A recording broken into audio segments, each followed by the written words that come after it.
Now, from Washington, D.C., Raymond Arroyo.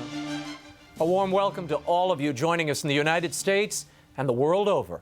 Lots coming your way this evening.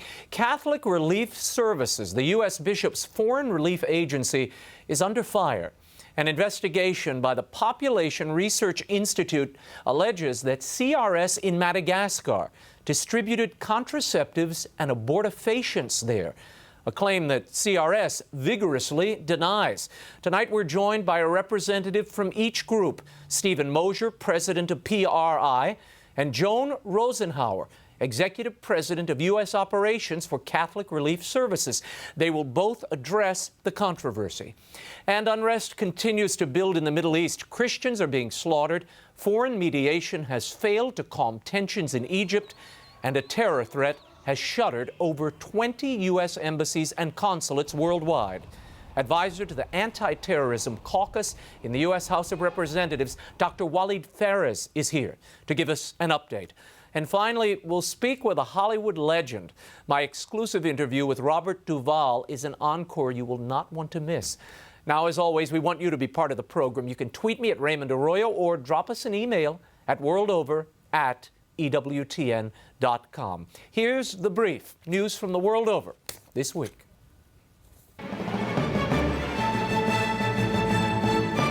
Purported terrorist plots seem to have been averted in Yemen and at American embassies across the Middle East. However, there were successful attacks in other parts of the world. Islam's holy month of Ramadan came to a bloody end in Baghdad as suspected Sunni militants set off a series of bombs on Tuesday. At least 50 were killed. The coordinated attacks targeted 4 crowded markets in Shiite districts. 5 others were killed on Monday when an ice cream parlor was bombed. Violence has been on the rise across Iraq following a deadly government crackdown on a Sunni protest camp in April. According to the Associated Press, at least 657 Iraqis were killed during Ramadan, making it the bloodiest in Iraq since 2007. Also on Tuesday in Jakarta, a gasoline bomb detonated at a Catholic high school.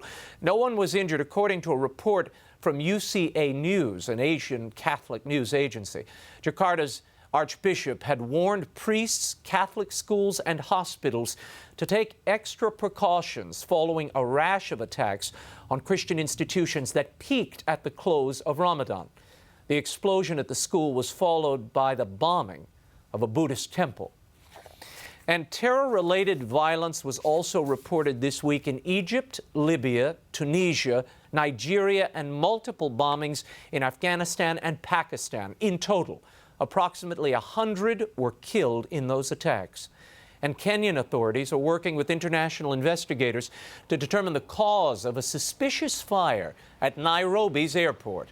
The blaze roared through the international terminal on Wednesday, the 15th anniversary of the Osama bin Laden-led U.S. Embassy bombings in Kenya. That took the lives of more than 200 people. Meanwhile, a purported kill list found in a Cairo mosque included some of Egypt's most prominent leaders. First on the list was Coptic Orthodox Patriarch Pope Tewodros II. According to the Fides news agency, the list of a dozen targeted for assassination included interim President Adli Mansour, as well as the nation's top military official. For security reasons, Tewodros II had been suspending his weekly catechesis sessions at the Cairo Cathedral. Police do not know who made the list or whether it should be considered a credible threat. More on this global terrorism and the threat to Christian populations later in the show. And concerns are growing over the whereabouts of activist priest Father Paolo Dal Oglio, now missing in Syria for nearly 2 weeks. Initial reports were uncertain as to whether the Italian Jesuit was kidnapped by an al-Qaeda-affiliated group or whether he met with rebel groups voluntarily to help negotiate the release of hostages. The Italian government now believes he was in fact kidnapped.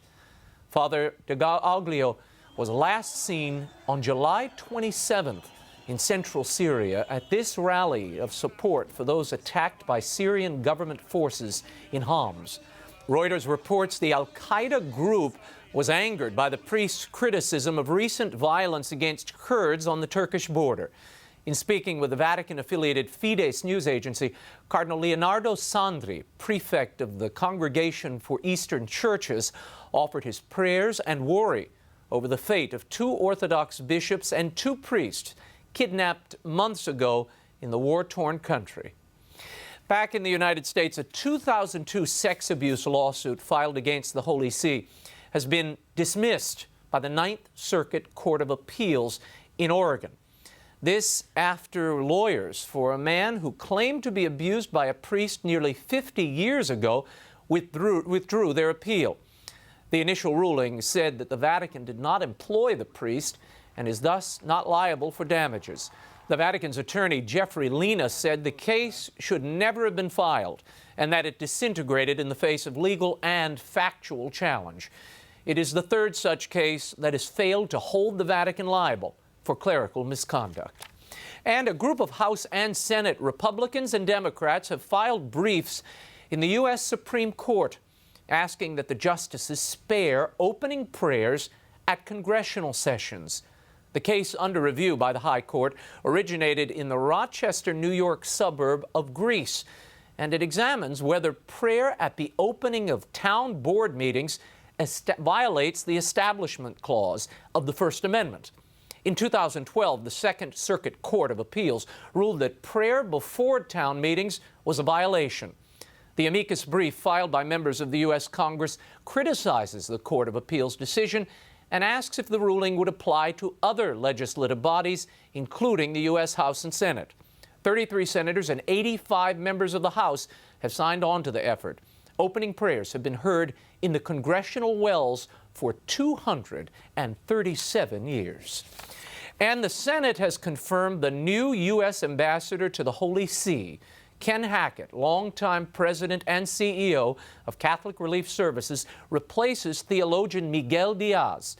Hackett ran CRS from 1993 to 2011.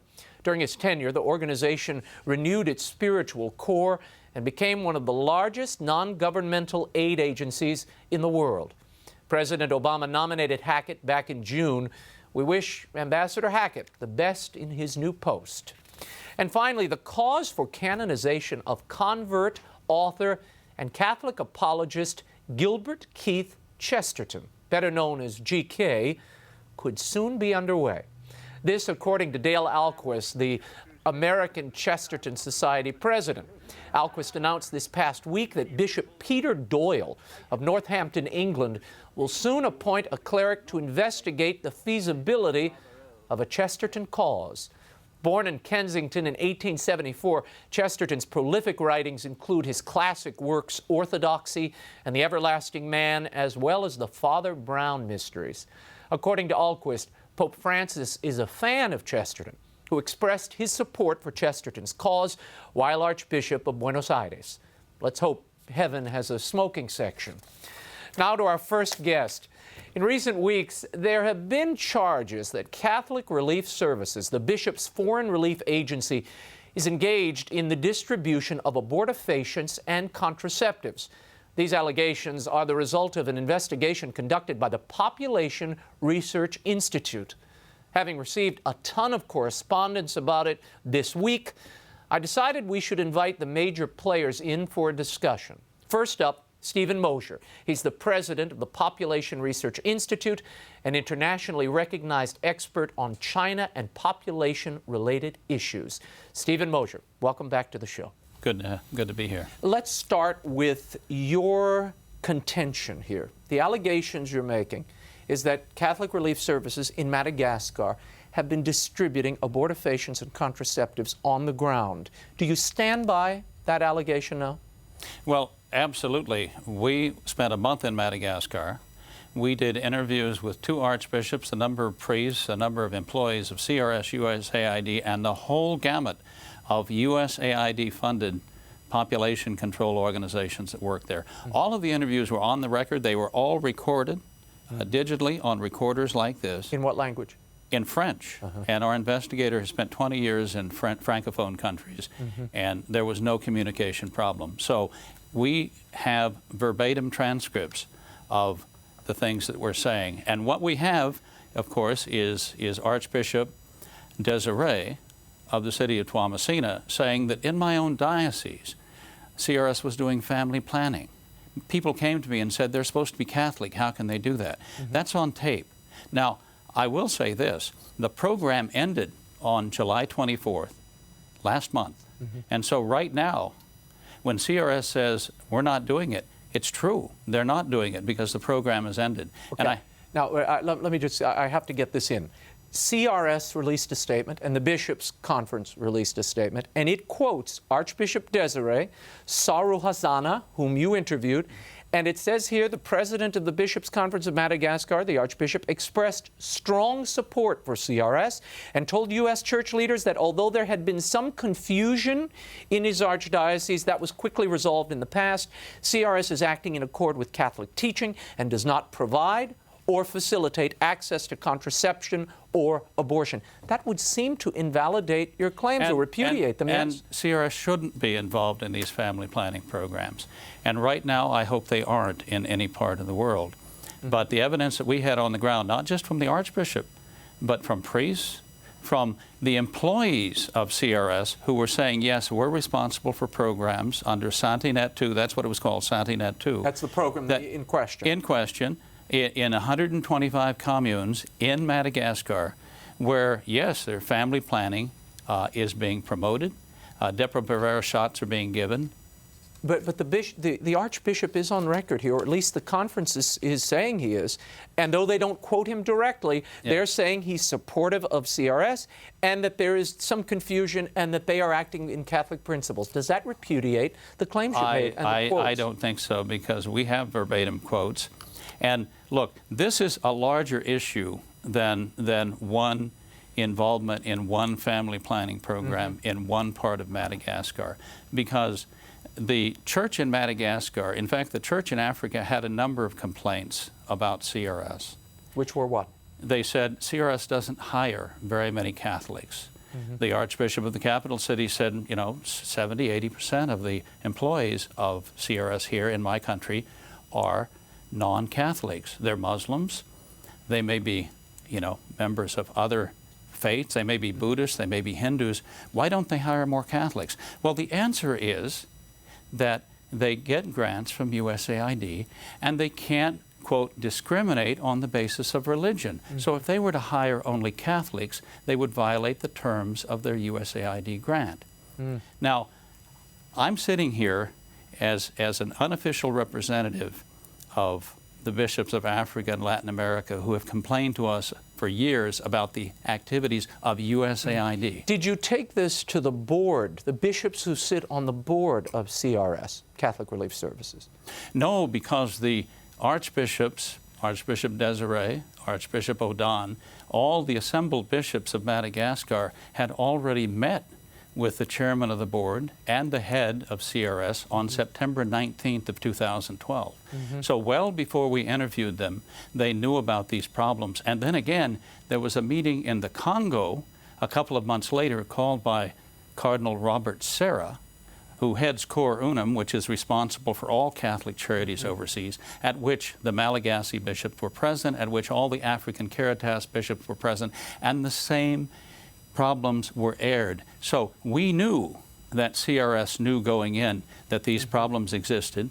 We knew that they hadn't been resolved, and so we decided that it was time to air them publicly. Now look, I believe that speaking the truth in love is an act of charity. CRS claims, though, that these people do not work for them, that some of the people quoted, some of the people that you talk about in this program don't work for them. You would say what? The program ended on July 24th, 2 weeks ago, and they were contract employees, and it is true that these employees who were in charge of these family planning programs no longer work for CRS. That's a true statement, but they did, and we have interviews with them. So what we're doing is basically, these problems are so serious, Raymond, that last year, the Pope Benedict, issued a motu proprio on the service of charity, trying to correct some of the problems that we see overseas in the carrying out of Catholic charities. And there are two main points.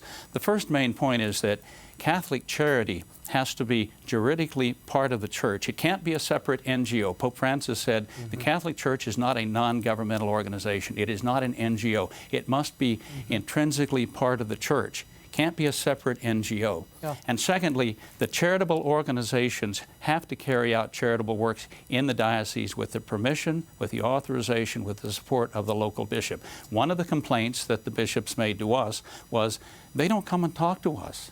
They don't tell us when they're holding meetings. They don't consult with us about their programs. And that would be a direct violation of the instruction of Pope Benedict. So what is the end game here for you? Why are you, as an independent organization, pursuing this, drawing in some ways negative attention and a lot of attacks in the public sphere to your organization? What do you hope to achieve through this? Look, I don't like this. I would much rather be talking about the violations of human rights in China, the problems with the UN Population Fund and why we shouldn't be funding it. I've stopped sterilization campaigns before in different countries. But it all comes back to USAID, and here's the problem. CRS gets $500 million a year from the United States Agency for International Development. That is the biggest promoter of abortion, sterilization, contraception, and other evils in the world, bar none. It is far bigger than the UN Population Fund, all right? Now, with that money comes certain stipulations. You can't hire only Catholics. You can't really work through the Catholic Church because that would be violation of church and state and other things. So there are problems with taking that money. Now, I understand that CRS says, well, we only do the good things. But if CRS was in a program with Planned Parenthood, which they're not, yeah, and they said explicitly they would never get into that. And they're not, okay? But if CRS were in a program with Planned Parenthood saying, okay, we're going to do the pap smears, we're going to do the good, healthy things, and we're going to let Planned Parenthood do the nasty things like abortions, everyone would say, you can't do that. That's cooperation with evil, even if it's indirect. Well, if you take money from USAID, which is the biggest promoter of population control, abortion, sterilization, contraception, that, in my view, is cooperating with evil. Now, that's not just my view. My view is not important. But Pope Benedict said on January 19th that you cannot accept money from organizations that directly or indirectly involve you in things that are contrary to church teaching. But if they aren't actually performing those services, if they aren't handing out contraceptives or taking women to have abortions, but maybe they're being contracted by USAID to dig wells, to teach women natural family planning, I don't know what they'd be teaching them. Perhaps that is how they're cooperating with USAID? Well, you know, one of the complaints that's been made about CRS by others is that they're involved with Population Services International, which is like Planned Parenthood overseas, or some other organizations. People won't know their names. I mean, there's a whole alphabet soup of groups that get most of their funding from USAID and do USAID's bidding, okay? CRS gets 70% of its funding from USAID. I think what ought to happen is this. I think that CRS ought to be moved into the Bishops' Conference. I think it ought to be directly responsible to the bishops. Now, that would mean no more USAID money because they won't give it to the church. The Obama administration would be very unlikely to want to help the Catholic Church in that way. They would still be left with the $200 million that pew sitters, including me, give them. And why can't they just work directly with their brother bishops overseas? If they took that $200 million and gave it to the 1,000 poorest dioceses in the world and just sent a letter with a check for $200,000 to their brother bishop saying, you know what the problems are in your diocese. You've used this money to feed the hungry, to clothe the naked, to cure the sick, and then you tell us at the end of the year what you've done. Can you imagine how much good that would do? Okay, we will leave it there because I'm out of time. Steve Mosher, thank you for being here. You can follow the work of Steven Mosher at the Population Research Institute by visiting their website at pop.org. That's pop.org. Now, to respond to the charges leveled by Population Research Institute is the Executive Vice President of U.S. Operations for Catholic Relief Services, JOAN ROSENHAUER. JOAN, thank you for being here. Thank you so much for having me. Let's start with Mr. Mosher's contention, which is you all receive USAID money $500 million. That's 70% of your budget. He contends that what comes along with that is this mandate that you provide the whole spectrum, the whole packet, he says, of health activities, including contraceptive and abortifacient distribution. Is that what you're doing in Madagascar and elsewhere? Absolutely not. CRS does not do any work in the area of contraception, abortifacients. We are absolutely committed to upholding the teaching of the Church and demonstrating to USAID and everyone else in the world of international relief and development that the Catholic approach to development and to responding to the poor is very effective and is appropriate and life-giving. What do you make of Mr. Mosher saying he stands by these quotes of Archbishop Desiree, the Archbishop there in Madagascar? Well, it seems to conflict with the statement you yes. and the USCCB put out. Cardinal Dolan spoke personally with Archbishop Desiree, and Archbishop Desiree said that he is not aware of CRS involvement in contraception or abortifacients, that there had been some confusion and that it was, they looked into it, they found out it was wrong. CRS had not been involved in any of this activity that wasn't acceptable to us, and that he is very happy to have CRS in Madagascar. How do you explain these quotes that PRI is standing by? I mean, and there's a whole host of them with priests, other bishops. They say you're not hiring enough Catholics, and that's because you're taking the USAID money. Is that a problem? I can't explain the quotes, first of all, other than to say that at least with Archbishop Desiree, we know that when the conversation occurred with Cardinal Dolan, he was only comfortable speaking in Malagasy. He wasn't comfortable speaking in French. So the interpretation had to be from English to Malagasy and back. So that's all I know. As far as the idea that we cannot hire Catholics because of USAID grants, it is true that we often hire people who are not Catholic. We do that because part of our approach to development is to hire local people to run our programs, train them to run the programs that we support, so that we help to build the sustainability in the country. Our goal is development. We don't want to be there forever. We want to work ourselves out of a job. I want to read you two quotes. This, again, is from a PRI release. They quote the project manager for the USAID Sante Net, which is the program that we referenced earlier. And he says, for us, there's nothing special with CRS. CRS works in family planning just like the others. That's concerning, and I think when people who give money to CRS hear that, the alarms go off, and we have been hearing similar stories over the years. What is the official response? The official response is that's wrong and we don't do it. And by the way, we checked with both the mission, USAID mission in Madagascar, and USAID here in Washington, and this person does not work and never did work for USAID. This person apparently worked for some other NGO, and they don't know what CRS does. Now, Mr. Mosher also made the statement that the bishops should take full control of CRS, that it should be run through the bishops' conference. Now, in doing so, they would disqualify themselves for the USAID money, which constitutes a big chunk of the budget and the work that you all do abroad. Much of it, good work. Is that a consideration? Would that alleviate some of these charges and the constant questions that we see cropping up almost annually? Well, what I don't understand, I don't know if Mr. Mosher didn't look into the relationship between CRS and the USCCB, the Bishops' Conference, but we are actually owned by the Bishops' Conference. When you walk in to CRS's world headquarters in Baltimore, it says Catholic Relief Services, U.S. Conference of Catholic Bishops. And we have always been, we were formed 70 years ago by the bishops. We are run by the bishops. The bishops as a body elect bishops to be on our board as they do on their committees that run other parts of the USCCB. So it's just, we are already a part of the USCCB.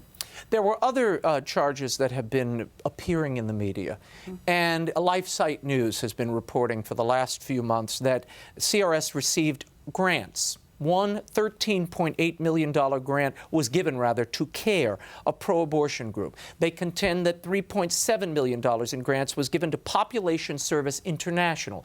This also a family planning agency that deals in contraceptives and abortifacients. Is there any validity there? Well, the first thing that I want to repeat is that CRS is not involved in any programming, receiving money for or Well, here it's saying you're granting. Right, and that involves sub-grantees for a larger project. None of those projects that we are involved in have anything to do with contraception or abortion or anything that violates Catholic teaching. There are cases where we work with groups who would disagree with the teaching of the Church. And this is the fact that we work with these groups is not a violation of Catholic teaching. It is part of the Catholic moral tradition. And in fact, I was just on the National Catholic Bioethics Center website. What it says is that Catholic moral theologians have established and recognized that in order to do good in the world, which we are required by our moral tradition to do, in many cases, in many circumstances, then I'm quoting there, it will be necessary to have some involvement with things that we disagree with, that we find morally unacceptable, cooperating with evil. But one could understand that. I mean, you know, particularly when you're dealing with agencies that provide a service and know a particular area better than others. But when you're talking about a group that its purpose, its primary purpose is the distribution of contraceptives, surely there are other options there. Yes? Well, I will say two things. We have a very careful vetting process so that we determine the best way to apply Catholic teaching on what is appropriate and what is not appropriate in engaging with other groups. This has been developed with consultation from moral theologians, overseen by our board, with the Committee on Doctrine at the USCCB, the Committee on Pro-Life Activities, and so we follow that very carefully. It is an ongoing process. In the case of Guinea, where we were doing malaria prevention, in 2009, the project was not funded. In 2010, when CRS agreed to be the prime, and we couldn't choose either ourselves as the prime or any of the subgroups, when CRS took over, that meant that the project could move forward because we had the capacity to carry it out. Every minute, according to some studies, every minute a child dies of malaria. This is a huge epidemic in our world, and this project was designed to really shift that dynamic in Guinea, and so we did that. Now, the process of vetting these groups is an ongoing process, and so we always are going back and looking, have the groups changed what they do? Has the position of the group changed? Are we thinking about this in the right way? So these things will be vetted again by our board in September. It's an ongoing process. I was about to ask you, has this led to a new self-reflection and new scrutiny by the bishops on the board of the work of CRS, where monies are coming from or going as a result of this particular media kerfuffle? Well, we have been going through a kind of self-analysis and self-scrutiny for a very long time on this. This has been going on for months and years, really since I've been with CRS for 4 years. The entire time we have been going through a process. About 3 years ago, we began a process, or 3.5 years ago, of developing a new training for every staff person who works for CRS. It's called Protecting Life, and no matter where you are across the world, no matter what your job is, whether you are a person who digs wells or whatever, you have to go through a training called Protecting Life that lets you understand the Church's teaching on these issues, contraception, abortion, so that everyone who works for CRS understands that CRS will not be involved in that. But that's an example, and this has been going on before I started, I'm sure, but as long as I've been there for 4 years. Well, I thank you for coming in. Before I let you go, you worked with Ken Hackett, who's now the ambassador to the Holy See. What can we expect from him, given his experience of the globe and the social outreach of the Church? Well, I think Ken very much brings a strong relationship with the various dicasteries at the Vatican, with whom he's worked for many years. He understands the Church globally. He understands Catholic teaching. He is a faithful Catholic and will represent that. But at the same time, he wants to serve his country. And so he will try to do the best that he can to bring those two together. Very good. Joan, thank you so much for being here. Thank you. And I should say, when I did a search on Charity Navigator earlier today, 94.4% of the monies given to Catholic Relief Services, according to that website, goes directly to those in need. 2.4% is spent on administration, which is not a bad breakdown. For more on Catholic Relief Services, visit their website, crs.org. With the growing unrest in the Middle East and the closing of more than 20 U.S. consulates and embassies, We thought it time to check in with an advisor to the Anti-Terrorism Caucus in the U.S. House of Representatives and a man who's been tracking the situation in the Middle East for 2 decades. Please welcome back to the program Dr. WALID PHARES. Doctor, thank you for being here. Thank you. I want to start with these 22 consulates and embassies we've heard they're closing. We don't know how long they're going to be closed. What does this tell us about the threat from al-Qaeda and American foreign policy at this moment? Well, the map is very clear, Raymond. We're talking about 20 to 22 embassies, consulates across the Arab and Muslim world on 2 continents. That is not al-Qaeda on the run. That is not al-Qaeda in decline. Now, if the government obtained, as they said in the first few days, very specific information and then shut down 22 embassies, it means that the threat is really large. But the government changed the position and said, we really don't know where the strike is going to be. So conclusion number 1, al-Qaeda is very vibrant and large. But I thought it had been decimated. We took its leader out. This is what we've been led to believe since 2012. Actually, we discussed that in 2012. The administration claimed that al-Qaeda is on the run after the killing of bin Laden, after the killing of al-Awlaki. And we also discussed earlier this year, and now we see it very clearly, that al-Qaeda actually has multiplied. It's on about 12 battlefields. They are still in Afghanistan and Pakistan. Yeah. They are now in Yemen, and of course across the waters in Somalia, throughout Africa, back to Iraq and in Syria. Now, let's talk about Egypt for a moment. Egypt is again on the brink of collapse.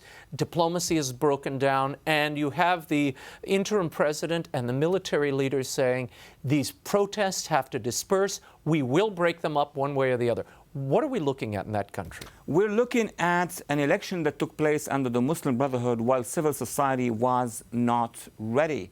And as soon as Mohammed Morsi, the previous president, took over, he used about 8 to 9 months of his presidency to do what?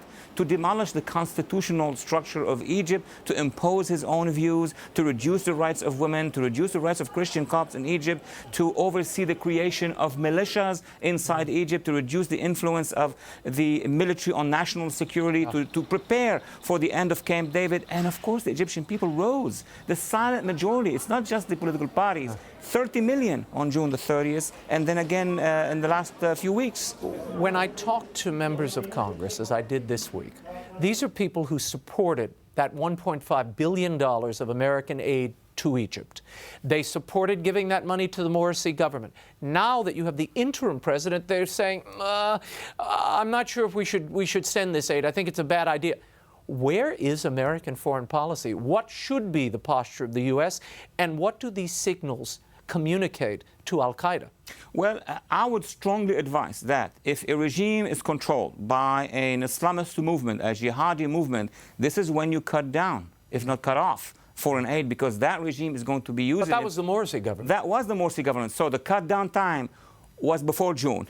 Now that the Morsi government regime is out, and now we've seen for the first time in the Middle East 30 million people, more than all the demonstrations in Central and Eastern Europe against the communists together. Now is the time to bring back foreign aid, but in a different manner. Yes, we will continue with the armed forces, who, by the way, Raymond, are fighting the al-Qaeda forces in Sinai, but also civil society. We reward civil society for marching on the 30th. I want to read something. I'll play this for the audience. Obviously, you won't be able to understand it, so I will read the translation. But there was a message posted this week on the internet, and I want to get your reaction, Walid.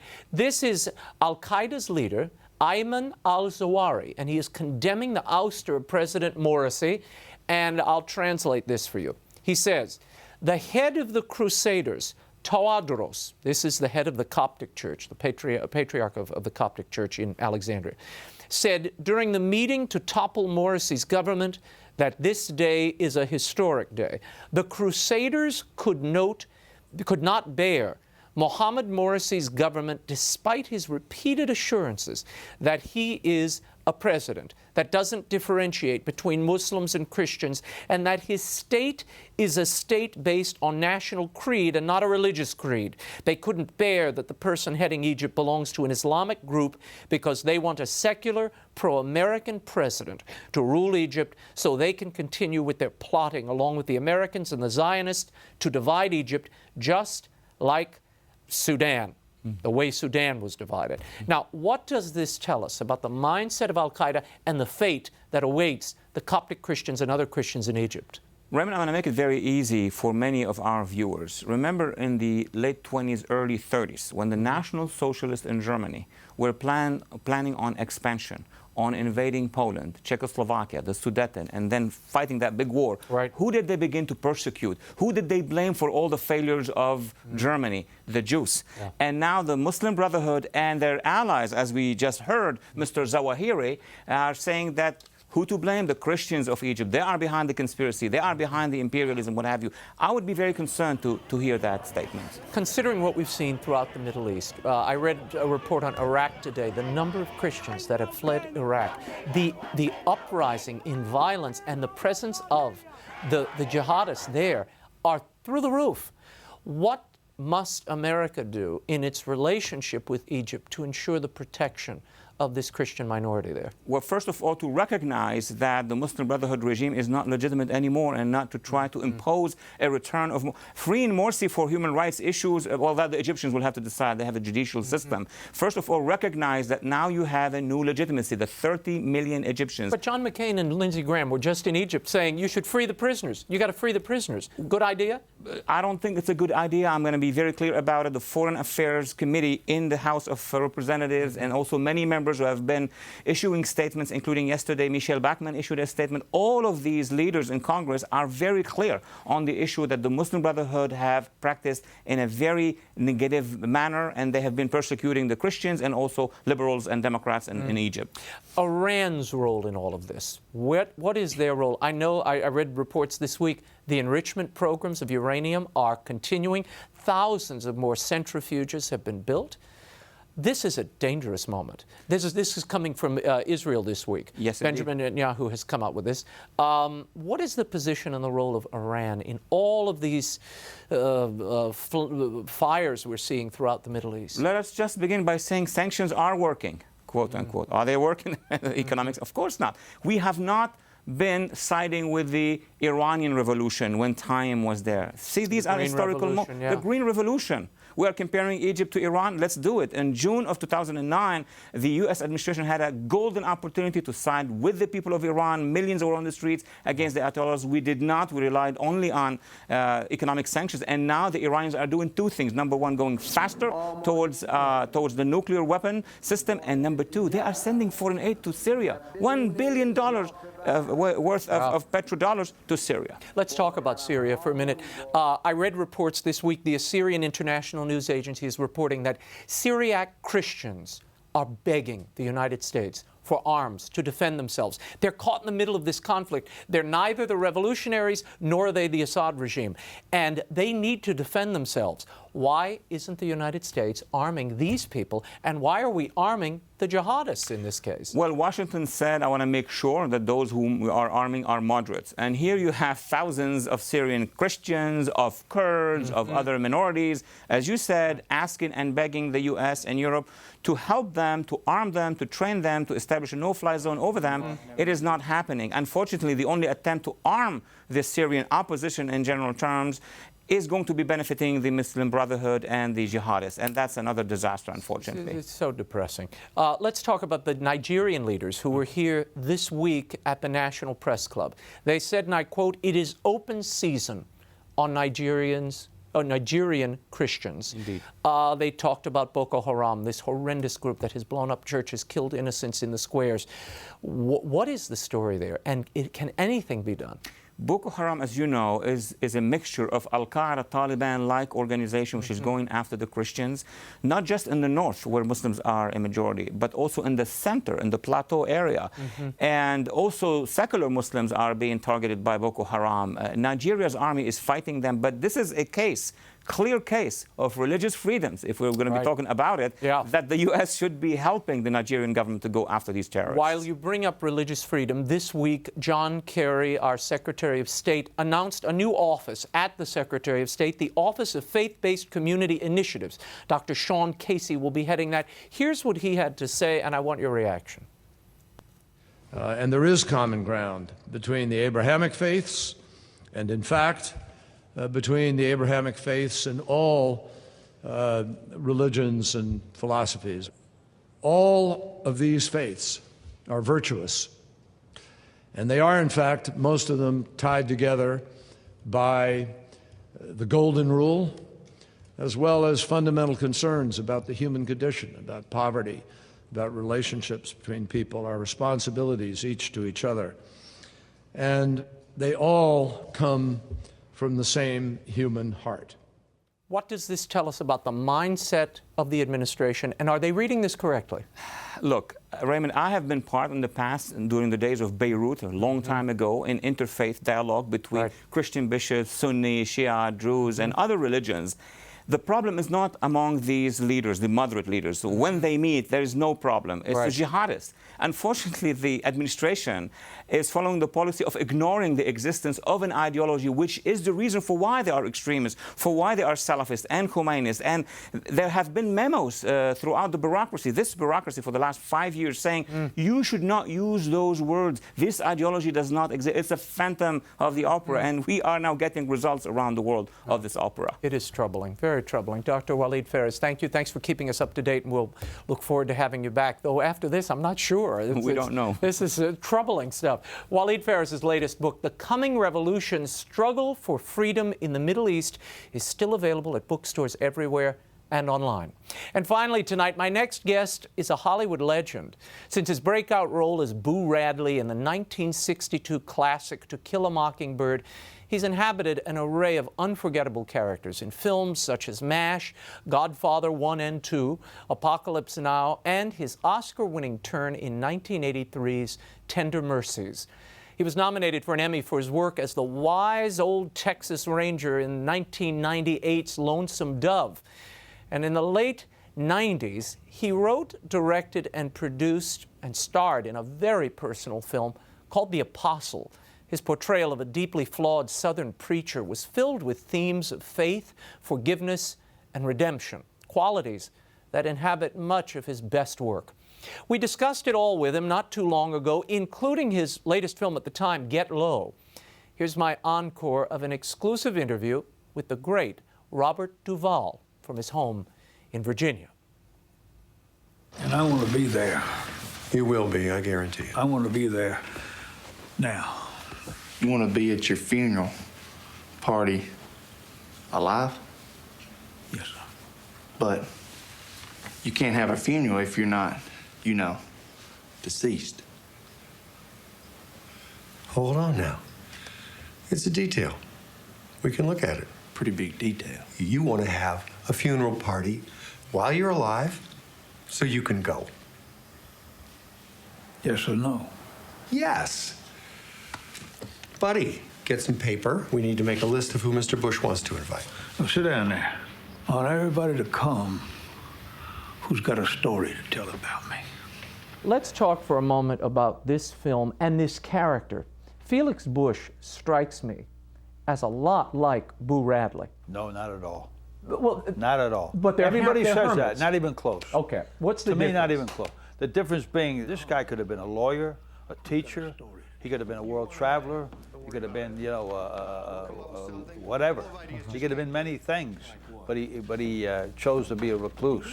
But He's a self-exiled yeah, recluse. self.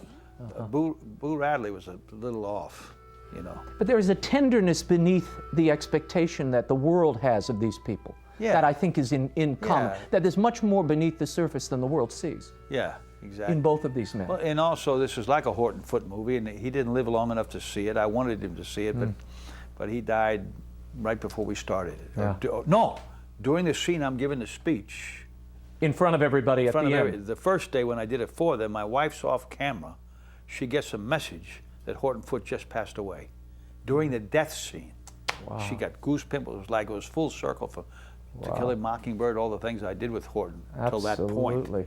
Dealing with death, he was like he was there. You have such a long relationship with him. Yeah. And every project, I would argue, the ones that you've poured your heart and soul in and have been directly involved in, are Horton Foote-esque in the sense that This was very much that way. you have people who the world often forgets or doesn't want to think about, and yet the depth of their lives, the eternal realities that they deal with every day in small ways, Right. is apparent. Exactly. Do you sense that? Do you have a sense of that? That You you're mean- drawn to that material? Yeah, I'm drawn to many things. I played Stalin. Yeah, yeah. Well, he wasn't exactly a tender I played Adolf character. Eichmann. But still, I played different parts in military guys, but the certain parts do have that strain of humanity throughout. It's very appealing as a performer, and very appealing to a certain portion of the public. Would you say that you're drawn to Southern stories more than others? Could be.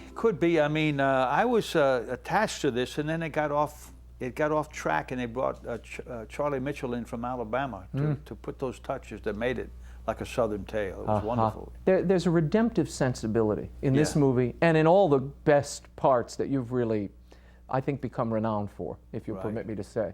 Do you, as an actor, are you drawn to characters that have a sense of redemption in them and tales that are redemptive? It happens to be that, but I don't think about it consciously or intellectually. It's just something But you're drawn to it nonetheless. Yeah, well, you know, yeah, interesting characters, absolutely. I mean, as long as there's drama and contradictions, and they're not all one thing.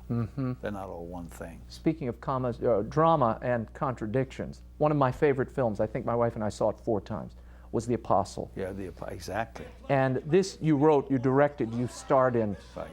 I financed it. You financed, you paid the bill. Exactly. And therein, I mean, there are a handful of films that I think I could name, and I dare anybody else to name, that have the sense of contradiction and truth to a character, yet reveal that redemption beneath.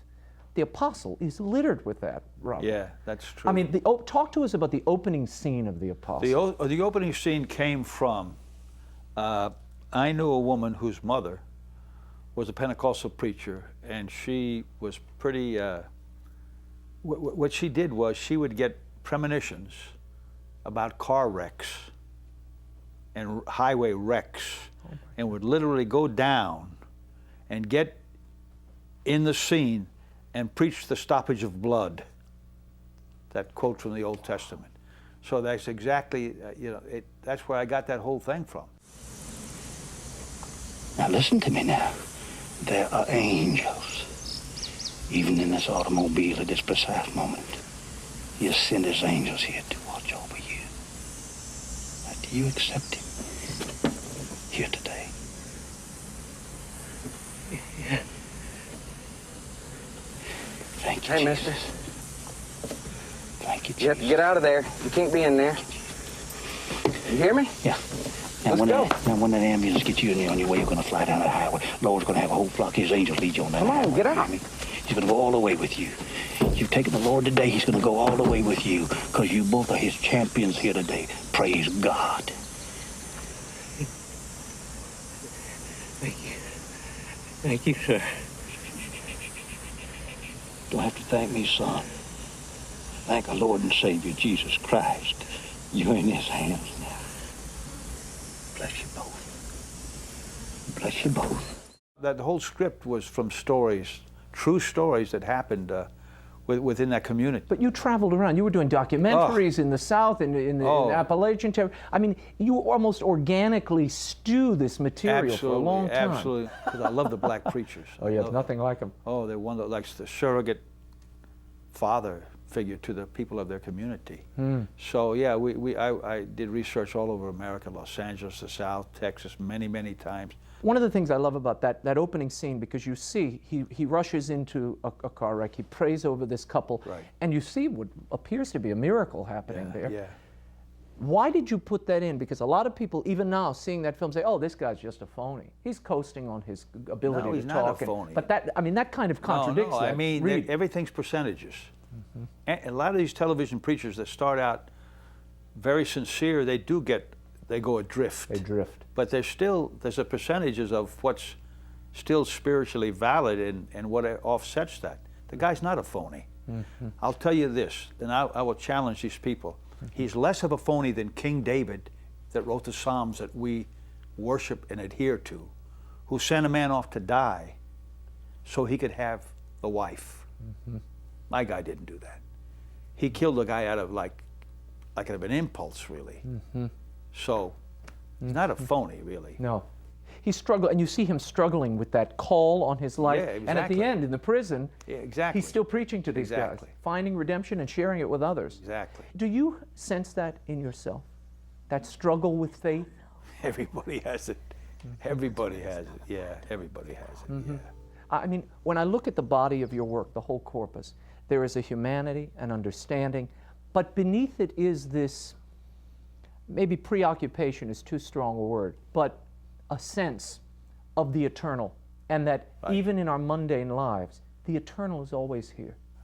My kind of, one of my thrusts is that we all have our journey from the cradle to the grave, and we try to do what we can do without stepping on too many toes. And my only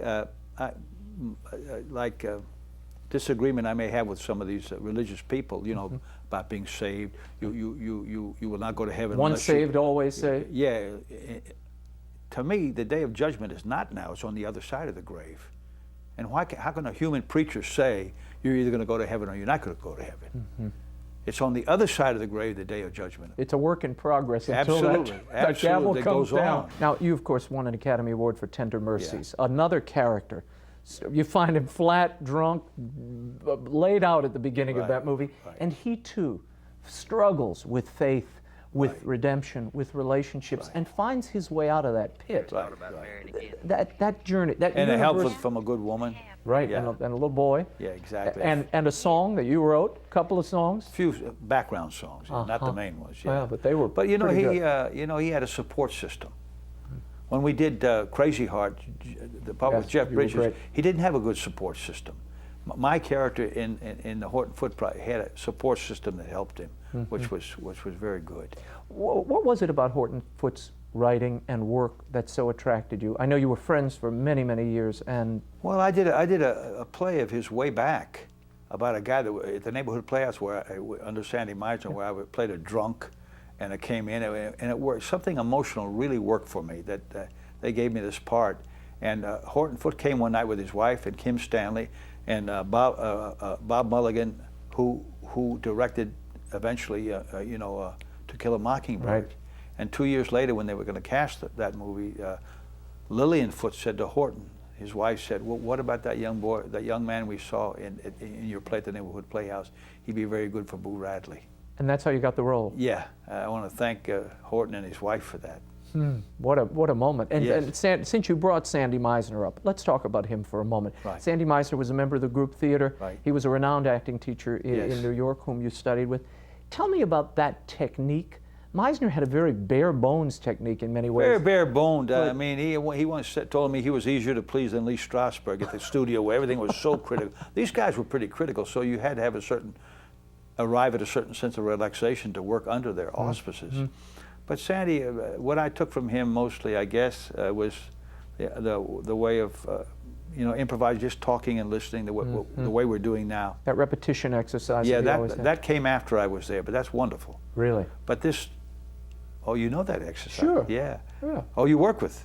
You worked with? You worked with Stanley. Yeah. No. You worked with? No, it wasn't there when I was there. You worked with? What? What? I know that exercise, but I never. When I was there, you worked with? It didn't work. Yeah, you work. Yeah. You worked with? Yeah, you work with. You? You? Me? You? What are you looking at? We? Yeah, right. That's the exercise. Yeah. It goes back and forth. It's a form of improvisation that takes you off of the text. You throw the text away. Yeah, right. Do you use that kind of improvisation? Sometimes when I direct. When I directed the Gypsy film, I used that, and others. But it's like, not so much. But like somebody says, the more they act as studio, the other method, they come on stage with a big bag of yesterday. Right. Sandy was more in the moment. Yeah, Strasberg made you go into this memory thing of your past, and you'd bring that up. Right. I studied with Stella Adler, who was, had her own fixations, but it was character work. Exactly. And you do an enormous amount of character work. It actually has to come back to you. Shift it a certain way, and that's what Sandy said. It's a way of doing it. Rather, people say, "Do you become the character?" Well, that can be a danger. You can be in your head the character, and emotionally nothing's happening. So it's like it has to. I call it from ink to behavior. When you get a part, from ink to behavior, to find that behavior that fulfills what the character calls. And how do you do that? Do you go when you get a role? When you get a role of the Lonesome Dove, when you're playing Gus McCrae, my favorite. That role lands in your lap. What do? What's the first thing you do? You read the script and find out it's such a good script, you're going to let it take you along. And McMurtry still said we should have switched parts, and I totally disagree with him. I do too. And what I did was, something led me, strangely, out to West Texas, and I bumped into old Sammy Baugh, the quarterback for the Washington Redskins. He didn't know who I was. We talked for like 2 hours, because the person I was with had played football under him with the Houston Oilers, Larry Elkins. And all those gestures I got in the part were from Sammy Baugh. One of your neighbors here, whom you worked on a project with, he said Bob Duvall collects characters. Yeah, I've been accused of that in the past. I would like to have a character party someday. But I love to collect characters, I do, because you know, you learn from them in life. That's your guide. That becomes your guide, like Sammy Baugh was to a point when I did Lonesome Dove. But the script was so good that Bill Whitloff did from the novel that it just led you.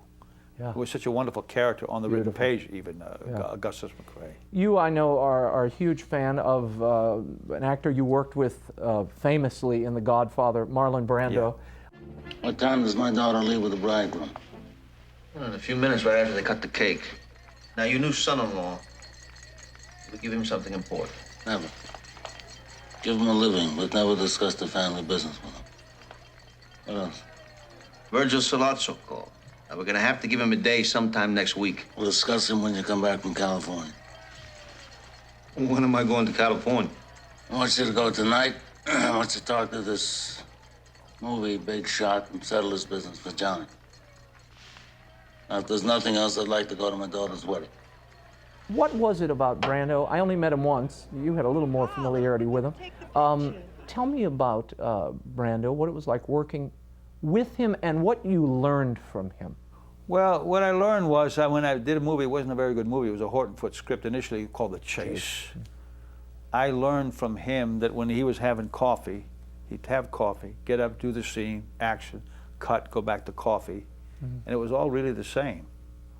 There was a sameness between when it was off camera and on camera. A naturalness. Yeah, something that's, people say, oh, he plays himself. Try it, not easy.